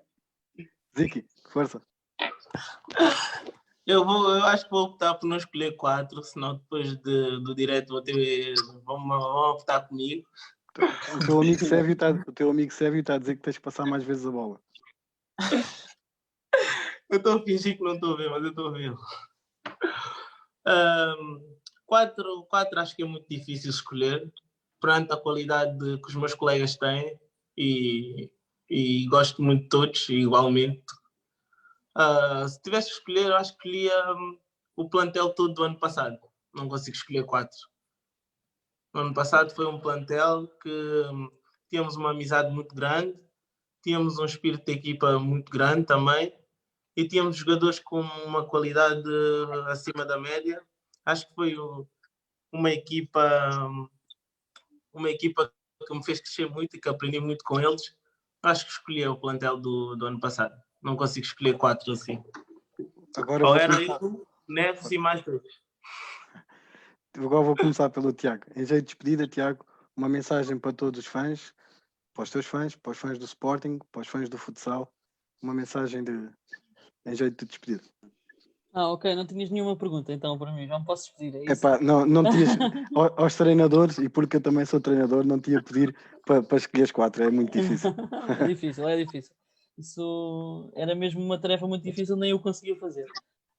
Relativamente a todas as pessoas que estiveram aqui hoje, agradecer o tempinho que tiveram aqui a ouvir. Espero que tenha ajudado em alguma coisa e tenha passado alguma informação útil para as pessoas que nos estiveram a ouvir, e também deixar um recado a todos para se cuidarem, para ficarem em casa nesta fase difícil, para tentarmos voltar o mais rápido possível a fazer aquilo que nós gostamos, que é estar no futsal, que é estar no treino, que é estar no jogo, e só com uma atitude responsável de todos o podemos fazer o mais rapidamente possível. Deixa-me só aproveitar também este tempinho de antena que tenho aqui para dar uma palavra a todas as equipas que participaram no Campeonato Nacional de Sub-20 e que já estávamos nesta segunda fase. Acho que estava a ser dos campeonatos mais competitivos dos últimos anos, com equipas muito bem trabalhadas, a equipa do Porto Salvo, a equipa do Caxinas, que vamos ter aqui o Raul, que é uma referência na formação, e com certeza vai ser bastante interessante também ouvir o que ele tem a dizer em relação ao futsal e à formação até ao escalão de séniores. São das equipas que melhor faz esse transfer. E também aproveitar também para mandar um abraço e um agradecimento ao Léo e ao Diego que aceitaram este meu convite de estar aqui comigo um bocadinho. Agradecer aos dois e vamos estar. De nada, também. Está bem? A ti Ziki. não é preciso, Ziki, uma mensagem para ti, depois passo para o Dieguinho e para o Léo. Ziki, uma mensagem para os teus fãs e para... Peço que os que têm objetivos de serem jogadores, que continuem a trabalhar, que nunca desistam dos vossos objetivos e, sobretudo, não percam tempo a dar alibis, a dizer que isto corre mal por isto e por aquilo. Respondam com trabalho e sejam vocês próprios. Trabalhem muito para conseguirem o que querem. Só com trabalho é que chegam lá. Léo. E um abraço a todos. Força. Léo, tua mensagem para os teus fãs, para os fãs do El Pose, para os fãs brasileiros, para os fãs espanhóis, para toda a gente. Show. Não, primeiro eu queria agradecer ao Thiago pelo convite. Thiago, a gente tem uma amizade já tem um tempo e sempre me tratou muito bem, com muito respeito, e é recíproco. Tenho um respeito muito grande por você, pelo seu trabalho, espero que você continue assim. E agradecer ao Zona Técnica também, que sempre me tratou muito bem. Eu lembro quando eu fui jogar com o Barcelona, os campeonatos que tem no começo da temporada, me trataram muito bem e é isso. A gente fica feliz quando as pessoas nos tratam bem, a gente tenta fazer da mesma maneira, então eu desejo muita sorte para vocês sempre. E dizer um pouco o que o Zic falou para quem está começando agora, para todos os jogadores que têm o sonho de ser um jogador, para acreditar. Se você tem esse sonho, acredita no seu sonho. Nós estamos aqui, nós somos prova viva disso. Fui um cara que saí tarde da minha cidade para poder jogar futsal. Já estou 11 anos fora do país, sabe? Então, para acreditar no seu sonho, para lutar, batalhar bastante, que aquelas pessoas que dizem que você não vai conseguir, não escute, que você vai conseguir, você vai realizar. Não só no esporte, mas em qualquer área. Um abraço para todo mundo que torce pelo meu trabalho e torce por um futsal bonito e alegre. Tamo junto. Dieguinho, uma mensagem para os fãs do Joinville, para os fãs do Sporting, para os fãs do futsal no geral. Não, primeiramente, agradecer o convite aí do Thiago e de vocês aí do Zona Técnica, que nos deu a oportunidade aqui de estar interagindo aí com o pessoal. Eu vou só enfatizar aí, né, o que o Léo e o Zico falaram aí. Você que tem um sonho, nunca desista do seu sonho. Corra atrás, sem pisar em ninguém, sempre respeitando quem tem que respeitar. E nunca desista. Vá em frente mesmo, porque você só consegue as coisas se você for persistente e correr atrás. Nada vai cair nos seus braços. Você tem que lutar pelo que você quer. E quero agradecer também o carinho de sempre aí que vocês tiveram comigo aí em Portugal, pessoal do Zona Técnica, a torcida do Sporting, claro. Eu tenho certeza que vocês podem ter certeza que eu jamais vou esquecer o carinho que vocês tiveram desde a minha chegada até a minha saída. E também um recado para o mundo, né? Nós estamos passando por um momento muito difícil e a gente tem que respeitar o que está sendo passado para a gente, né? O momento é de ficar em casa, de se reunir em casa mesmo e ficar trancado até essa pandemia passar aí e a gente poder estar de volta fazendo o que a gente ama, que é jogar futsal. Um grande abraço para todos aí. Olha, um abraço para Calcete. Manda um abraço para Calcete, pô. Alô, Calcete. Tamo junto. Desliguem já. Olha, em nome da Zona Técnica, agradeço a simplicidade e a disponibilidade e a abertura de discurso do Dieguinho, do Ziki, do Léo e do Tiago, por nos mostrar tanta coisa da formação.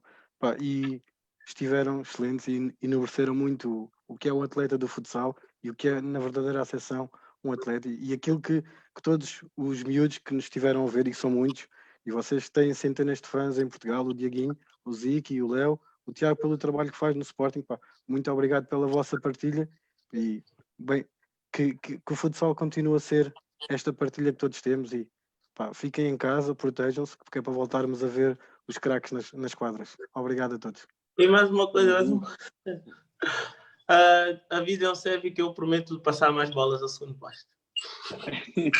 Ô Zico, fala pro Sérgio que é ele que tem que passar a bola para você. Pivô que não faz gol morre de fome, hein? Antes de me despedir, relembrar que amanhã teremos connosco o Quito Ferreira, técnico do Elétrico Ponte Sor, numa apresentação que também julgamos que fora daquilo que nós estamos habituados a ver, vai-nos falar aqui um bocadinho do que é a psicologia do treinador, do trabalho que ele tem na motivação dos jogadores, que não deixem de aproveitar. Isto são oportunidades únicas que nós estamos a tentar transmitir. Aproveitem. Queremos ser cada vez melhores atletas, queremos transmitir mais ensinamento aos treinadores e tornarmos cada vez mais humanos. Se calhar é isto que o vírus nos está a pedir, sermos mais humanos e usufruam destas oportunidades únicas. Boa noite a Obrigado, todos. gente. Valeu, rapaziada. Boa noite. Valeu. Tchau. Deus.